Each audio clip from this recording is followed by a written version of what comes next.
and it's going to have haptic feedback within the controller as well. So when you're walking on sand, your hands will feel like they're walking on sand for some reason.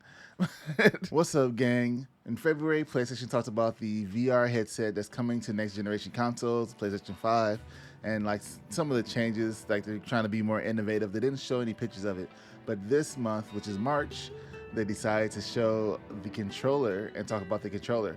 And it gives us a little bit of how the new VR headset is going to work. So let's go ahead and jump into that. Subscribe! The controller is actually pretty cool. It kind of reminds me of the handle of Rapier with how it's set up.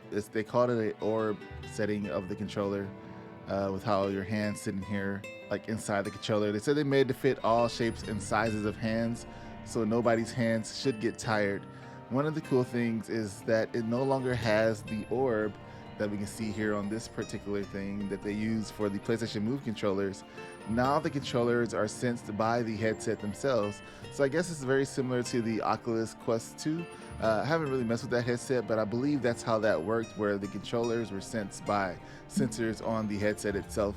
The Oculus Quest 2 is actually supposed to be a smaller form factor headset, so I wonder if the PS5 headset for the PSVR 2 is going to be smaller. And I'm glad they're sticking with PSVR and not really getting rid of it, because it is a pretty cool design and idea for those that can handle it. I'm sure they're going to work on some of the screen, making it playable for more people to jump on. So on the controller, they said they have some touch sensors going on here. They have your L1 button and your L2 button. They're adaptive triggers, very similar to the triggers that are on the PlayStation 5 DualSense controller. And it's going to have haptic feedback within the controller as well.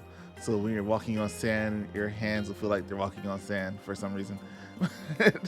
But it is cool that they're going there. I would say they need some haptic socks.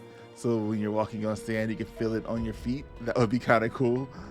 They're doing some finger touch detection. It says the controller can detect your fingers without any pressing in the areas where you place your thumb, index, or middle fingers. This enables you to make more natural gestures with your hand doing gameplay.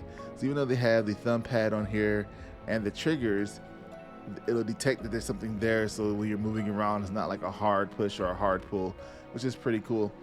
Like I said, the tracking is going to be by the VR set, and they're calling the L1 button triggers the grip button, because you'll be using those to grab one and pick up items. Overall, I think it's pretty cool. I would like to get my hands on it. It still kind of has a very similar wand format, but being able to put your thumbs on sticks instead of trying to figure out where the square is on this thing and where the triangle and X and circle is and pressing the button while holding the trigger and trying to do that. I think actually moving with the thumbsticks, looking and turning and all that stuff like you do in most games is going to be pretty cool, and hopefully pretty smooth, pretty good to get around in. That was just a quick video. I want to talk about it. I think it's pretty cool.